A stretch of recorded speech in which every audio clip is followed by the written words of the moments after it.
Práce, ktoré Slovákov preslávili. Niektoré práce Slovákov tak preslávili, že ich poznali až za hranicami. Toto sú top príklady. Drotári. Slovenský startup 18. storočia. Putovní drotári opravovali riad drôtom a cestovali za prácou po celej Európe.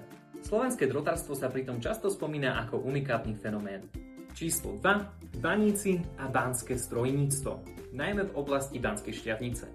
Baníctvo na Slovensku bolo obrovskou vecou. A pri vývoji banských strojov išlo doslova o prežitie bani a baní.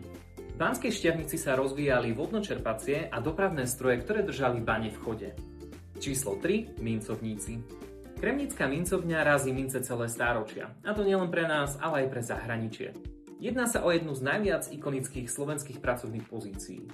Minciar či medailér.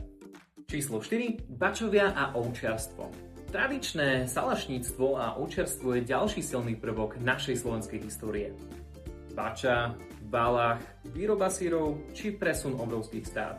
Proste skill, ktorý držal regióny pri živote. A to je len krátky výber. Každá doba má svoje legendárne práce, ktoré sa samozrejme menia. A čo ty? Ktoré slovenské povolanie by si bral, prípadne možno na jeden deň vyskúšal? Napíš nám dole do komentára.